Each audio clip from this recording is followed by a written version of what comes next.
역대하 12장 1절로 6절의 말씀, 제가 한 절, 성도님들이 한 절 읽으신 후에 마지막 절은 함께 읽도록 하겠습니다. 르호보암의 나라가 견고하고 세력이 강해짐에 그가 여호와의 율법을 버리니 온 이스라엘이 본받은지라. 범죄하였으므로 르호보암 왕 제5년에 애굽 왕 시삭이 예루살렘을 치러 올라오니 그에게 병거가 1200대요 마병이 6만 명이며 애굽에서 그와 함께 온 백성 곧 리비아와 숫과 구스 사람이 헤아릴 수 없이 많더라. 시삭이 유다의 견고한 성읍들을 빼앗고 예루살렘에 이르니 그때 유다 방백들이 시삭의 일로 예루살렘에 모였는지라. 선지자 스마야가 르호보암과 방백들에게 나와 이르되 여호와께서 이같이 말씀하시기를 너희가 나를 버렸으므로 나도 너희를 버려 시삭의 손에 넘겼노라 하셨다 한지라. 함께 읽습니다. 이에 이스라엘 방백들과 왕이 스스로 겸비하여 이르되 여호와는 의로우시다 하매. 아멘.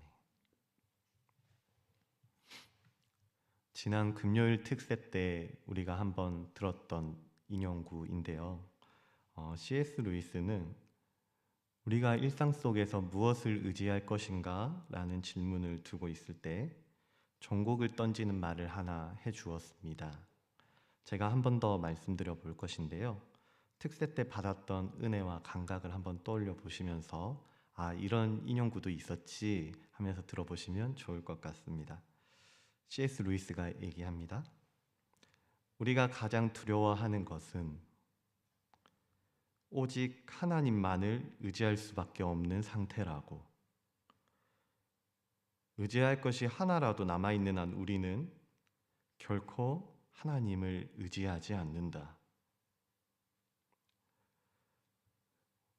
우리는 오직 하나님만을 의지할 수밖에 없는 상황을 두려워하고 불안해합니다.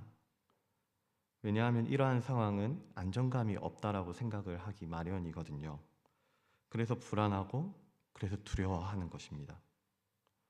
근데 신앙에 있어서 가장 조심해야 할 게 뭐냐 하면 바로 하나님 외에 다른 의지할 것들이 많은 상태라는 거예요.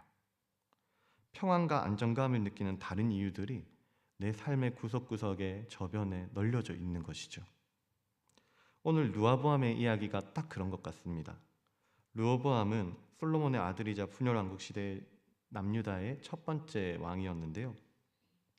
우리는 오늘 이 르호보암의 이야기를 통해서 우리의 신앙에 있어서, 우리의 신앙생활에 있어서 가장 경계해야 되고 조심해야 될 것은 무엇이고 또한 가장 사모해야 될 것은 무엇인지 한번 차례대로 살펴보면 좋을 것 같습니다. 먼저 르호보암에 대한 이야기는 역대하 10장부터 오늘 본문인 12장까지 기록이 되어 있습니다. 그런데요, 르호보암의 스토리를 짧게 한번 설명을 드려보면 먼저 10장에서는 르호보암이 왕이 오른 장면이 나옵니다. 그런데 얼마 가지 못해서 한 가지 문제가 르호보암에게 생기는데요. 역대하 10장 3절입니다. 제가 읽겠습니다. 무리가 사람을 보내어 그를 불렀더라. 여로보암과 온 이스라엘이 와서 르호보암에게 말하여 이르되 왕의 아버지께서 우리의 멍에를 무겁게 하였으나 왕은 이제 왕의 아버지께서 우리에게 시킨 고역과 매운 무거운 멍에를 가볍게 하소서. 그리하시면 우리가 왕을 섬기겠나이다. 그러니까 지금 여로보암과 온 이스라엘 백성들이 와가지고 이렇게 이르는 것인데요. 르호보암한테 얘기를 하는 거예요. 그 내용이 뭐냐 보면 기존의 세금이 너무 과했다는 것이에요. 그리고 노역이 너무 무거웠었기 때문에 그걸 좀 낮춰달라고. 그래 자기들도 이제 좀 그렇게 하면 살만할 것 같으니까 세금을 낮춰달라고 그렇게 얘기를 하는 것인데요. 근데 여기서 문제는 뭐냐? 르호보암의 주변에 옆에 의견이 다른 반대인 두 부류의 사람들이 있었다라는 것입니다. 한편에는 솔로몬 때부터 지혜를 함께했던 지혜로운 원로들이 있었던 반면에 다른 한편에는 자기와 함께 자란 젊은 신하들이 있었습니다. 그리고 그들은 르호보암이 원하는 대답을 해주는 건데 역대하 10장 10절입니다. 함께 자라난 젊은 신하들이 왕께 말하여 이르되 이 백성들이 왕께 아뢰기를 왕의 아버지께서 우리의 멍에를 무겁게 하였으나 왕은 우리를 위하여 가볍게 하라 하였은즉 왕은 대답하시기를 내 새끼손가락이 내 아버지의 허리보다 굵으니 11절 내 아버지가 너희에게 무거운 멍에를 매게 하였으나 이제 나는 너희의 멍에를 더욱 무겁게 할지라. 내 아버지는 가죽 채찍으로 너희를 치셨으나 나는 정갈 채찍으로 하리라 하소서 하더라. 이 말을 간단하게 얘기하면은 더 강하게 하라는 겁니다. 더 고되게 그 노역을 부과하라는 거예요. 그래서 아버지 때보다 더 많은 세금을 거두라고 하는 건데, 왜냐하면은 그래야지 권위가 세워질 것 같거든요. 그래서 그 말을 들은 르호보암은 결국에 원로들의 충고가 아닌 젊은 신하들의 말을 따랐습니다. 그리고 그 결과 나라는 둘로 쪼개지게 되었고요. 비극적인 사건을 맞게 되었습니다. 북이스라엘은 여로보암을 따라 이동하고 르호보암에게는 남유다만 남게 된 거죠. 그리고 성경은 르호보암의 통치를 보고 단순히 정치의 실패라고 얘기하지 않고요. 르호보암이 통치를 하나님을 의지하지 않은 것에 대한 결과라고 얘기를 합니다. 인생의 안정감을 스스로의 힘과 권력에서 찾으려 했기 때문에 무너지고 말았다라는 평가인 거죠. 그러나 그럼에도 불구하고 하나님은 이 르호보암과 백성들을 완전히 놓지 않으시고 은혜를 베풀어 주십니다. 처음 3년 동안 예루살렘은 크게 번성을 했습니다. 북쪽에서 쫓겨난 제사장들과 레위 사람들이 성전으로 돌아오게 되었기 때문에 예배가 회복이 되었어요. 그리고 예배가 회복이 되자 나라는 부요해지고 더 강성해지기 시작하는 겁니다. 그런데 이게 바로 문제가 되었던 거예요. 왜냐하면은 나라가 강성해지자 하나님 외에 의지할 구석들이 많아지기 시작하는 거죠. 그래서 역대하 12장 1절을 보면 이렇게 증언합니다. 르호보암의 나라가 견고하고 세력이 강해짐에 그가 여호와의 율법을 버렸다는 거예요. 좀 살만해지니까요. 그래서 자기 생각이 이제 뭔가 이렇게 조금 더 자기 삶에 그 뭔가 형편에 안정감을 주는 것 같으니까 하나님의 말씀이 들어오지 않고 하나님의 말씀을 붙들 그런 의지가 사라지는 것입니다. 안정과 형통이 축복인 줄 알았는데 오히려 교만을 낳고 있고 결국에는 하나님을 버리게까지 되었다는 거죠. 그런데 2절을 보니까 이들이 여호와의 율법을 버리자 이들의 형편이 어떻게 되냐 하면은 그들이 여호와께 범죄하였다고 정확히 언급을 하고 있습니다. 하나님의 말씀을 외면한 것이 이들에게는 큰 범죄였다는 건데요. 르호보암 왕 제5년에 애굽 왕 시삭이 예루살렘을 치러 올라오는 거예요. 그리고 예루살렘은 성전의 보물 빼앗기고 수치를 당하고 징계를 받는 겁니다. 그리고 하나님 말씀하시는데 역대하 12장 5절 그때 유다 방백들이 시삭의 일로 예루살렘에 모여 있는지라 선지자 스마야가 르호보암과 방백들에게 나와 이르되 여호와께서 이같이 말씀하시기를 너희가 나를 버렸으므로 나도 너희를 버려서 시삭의 손에 넘겼노라 하셨다 한지라. 그렇습니다. 교만은 자신이 하나님이 되어서 하나님 말씀을 무시하게 만듭니다.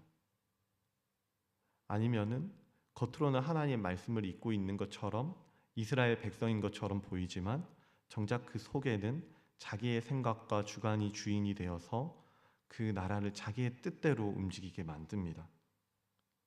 일을 할 때도 내 생각이 우선이 되고요.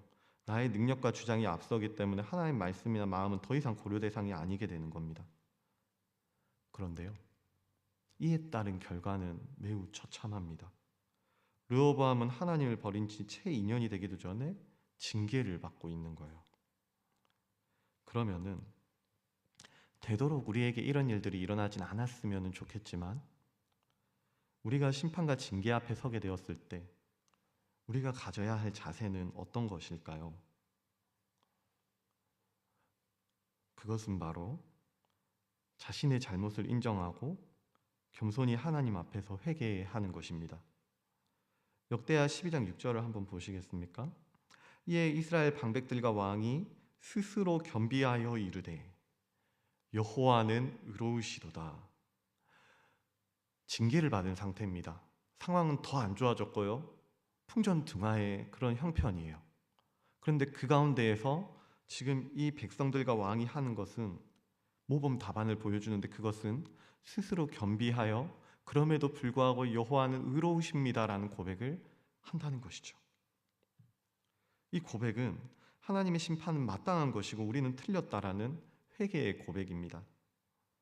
하나님께서는 그들의 겸손에 응답하여 주시고 완전히 멸하지 않으시고 이제 다시 한번 그들의 그 기도에, 간구에 조금씩 회복을 보여주실 것입니다. 그리고 그들이 하나님을 섬기는 것과 세상 나라를 섬기는 것에는 어떠한 차이가 있는지 알게 될 것이라고 말씀을 해주고 있는데요. 그러므로 하나님의 징계는 우리의 삶을 파괴하는 목적을 가진 것도 아니고, 우리를 모른다 하신 것도 아니고, 우리를 외면하시는 채 고개를 돌리신 것도 아닙니다. 하나님의 징계에는 교육이라는 목적이 있습니다. 성장하기 위한 목적이 있고요, 우리를 일으켜 세우기 위한 목적이 있으십니다. 하나님, 우리가 세상에 복종하고 세상을 움켜잡으려고 할 때, 우리가 그렇게 하나님이 아닌 다른 것들을 더 의지하려고 할 때, 하나님께서는 우리를 이 징계라는 것을 우리를 성장시키는 도구로 사용하셔서 하나님으로부터 진정한 자유를 누릴 수 있도록 교육을 시켜주시는 겁니다. 그렇게 우리는 우리가 의지하는 것들을 하나씩 내려놓는 성장이 생기게 되는 것이죠. 보물을 내려놓고, 우상을 내려놓고, 금방패도 내려놓고, 나의 교만도 내려놓는 겁니다. 그리고 오직 여호와 하나님을 겸손한 마음으로 붙들고 의지하는 성장이 보여지는 거죠. 역대하 12장은요, 성공과 안정 속에서 시작된 교만이 어떻게 심판으로 변화하며 그 심판 앞에서 겸손이라는 덕목이 얼마나 큰 자비를 불러내는지 생생하게 보여주고 있습니다. 그래서 말씀을 준비하면서 이제 계속 제목을 만드는데요, 말씀드린 적은 한 번도 없지만 제목을 만드는데 어떻게 제목을 한번 생각해 보면 좋을까 싶었는데 이렇게 한번 지어봤습니다. 순종은 축복을 이끌어내고, 불순종은 심판을 초래하며, 회개는 회복을 이끌어냅니다.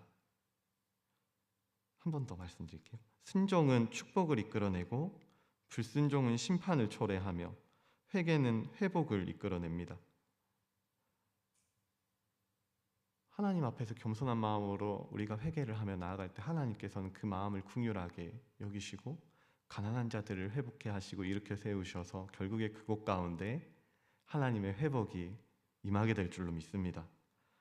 그러므로 사랑하는 성도님들, 우리에게도 하나님이 아닌 세상의 평안을 누리고 세상의 다른 것들을 의지하고 싶은 그런 유혹된 마음이 생길 때 우리가 그게 진짜 복이 아닐 수도 있다라는 그런 사실을 또 한번 기억해낼 수 있으면 좋겠습니다. 그런 지혜가 있으면 좋겠어요.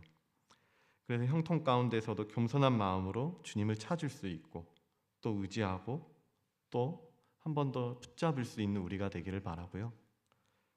또 혹여 징계를 만나고 심판을 마주하게 되었을 때도 낙심하고 주저앉고 절망하는 게 아니라 하나님의 손길을 느껴보고 이곳 가운데 나를 세워가시고 교육하시고 성장케 하시는 그런 목적이 있으신 하나님으로 인해서 또 은혜의 바다를 그렇게 헤엄치고 거닐 수 있는 우리 모든 성도님들이 될 수 있기를 우리 주 예수 그리스도의 이름으로 간절히 소원합니다.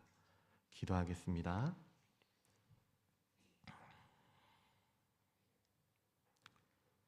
사랑과 은혜가 충만하신 하나님 아버지, 감사합니다. 오늘 르호보암의 이야기를 통해서 우리 또 주님의 지혜를 알아가게 하여 주시고 또 하루를 살아갈 방향을 보여주시니 그 은혜에 참으로 감사를 드립니다. 주님, 우리는 삶이 안정되고 형통하고 평탄하다 느낄 때 주님을 찾는 것이 참 쉽지 않은 것 같습니다. 또 마음은 교만해지고 또 주님이 아니라 내가 이 마음의 이 삶의 주인이 되어서 그렇게 살아가려 할 때가 참 많이 있는 것 같습니다. 그러나 이 순간순간마다 다시금 말씀을 기억하게 하여 주셔서 나의 지혜와 나의 능력과 힘이 아니라 하나님의 지혜와 하나님의 능력과 하나님의 힘과 하나님 말씀으로 살아갈 수 있는, 그래서 그 앞에서 겸비하며 주님의 뜻을 구할 수 있는 우리 모두가 되게 하여 주시옵소서. 또한 눈앞에 징계가 놓여져 있는 것 같고 심판이 놓여져 있는 것 같다 할지라도 그것이 우리를 향한 외면과 버림의 역사가 아니라 우리를 성장키를 원하시고 교육게 하기를 원하시는 주님의 선하신 뜻이 있음을 믿고 신뢰함으로 또 한 번 그것 가운데에서 주님이 부어주실 은혜를 소망할 수 있는 믿음의 백성들이 되게 하여 주시옵소서. 그래서 오늘 하루도 우리가 주님이 주시는 그 은혜로 말미암아 말씀 앞에 겸손히 무릎 꿇고 주님이 보여주신 그 길을 따라서 한 걸음 한 걸음 신뢰하며 나아갈 수 있는 우리 모두가 되게 하여 주시옵소서. 감사드리며 이 모든 것 오늘도 우리 모두의 의지가 되시고 우리의 평안이 되시고 또 한 번 우리의 걸음을 인도하시는 우리 주 예수 그리스도의 이름으로 기도드리옵나이다. 아멘. 이 시간 우리 두 가지 제목을 놓고 함께 기도했으면 좋겠는데요. 먼저는 들었던 말씀을 기억하시면서 교만이 아니라 겸손하게 해달라고, 내 삶의 주인이 주님이 되게 해달라고 그렇게 기도했으면 좋겠습니다. 마지막 때 증인은 굵은 베옷을 입고 복음을 전합니다. 세상의 성공이나 부유함이나 화려함이 아닙니다. 굵은 베옷을 입고 회개하고 애통하는 마음으로 복음을 전하고 역할을 감당합니다. 그러니 주님, 우리 교회가 외적인 화려함이나 성공이 아니라 회개와 탄식과 자기를 부인함으로 복음을 증거하고 자기에게 주어진 역할을 감당할 수 있는 거룩한 교회, 참된 교회가 되게 하여 주시옵소서. 사람의 기준이 아니라 하나님의 기준으로 하게 하시고 하나님께 무릎 꿇고 하나님의 역사를 기대하는 거룩한 나라 살아있는 백성들이 되게 하여 주시옵소서. 그래서 우리가 주님의 생명으로 또 하루를 넉넉히 살아갈 수 있는 은혜로운 시간을 보내게 하여 주시옵소서. 또한 우리 새생명 축제를 준비하고 있는데요. 이 모든 시간도 준비하는 시간과 마음을 전하고 복음을 전하고 행사에 참여해서 함께 기쁨의 축제를 나누는 모든 시간이 하나님께서 주관하시고 하나님 간섭하여 주시고 하나님 역사하시는 시간이 되게 하여 주셔서 무엇보다 우리 가운데 결단하고 회복되며 또 한 번 세워지는 은혜가 있게 하여 주시고 굵은 베옷을 입고 복음을 전하는 우리 교회가 되게 하여 주시옵소서. 그래서 인생의 방향이 바뀌고 믿음이 자라나고 찬송과 기쁨이 넘쳐나는 향기로운 은혜가 시간이 교회가 되게 하여 주시옵소서. 십자가의 길을 걷게 하여 주시옵소서라고 나의 영혼과 교회와 우리 새생명 축제를 놓고 함께 기도하신 후에 가져오신 기도점을 가지고 하나님 앞에 기도하며 나가도록 하겠습니다. 함께 기도하겠습니다.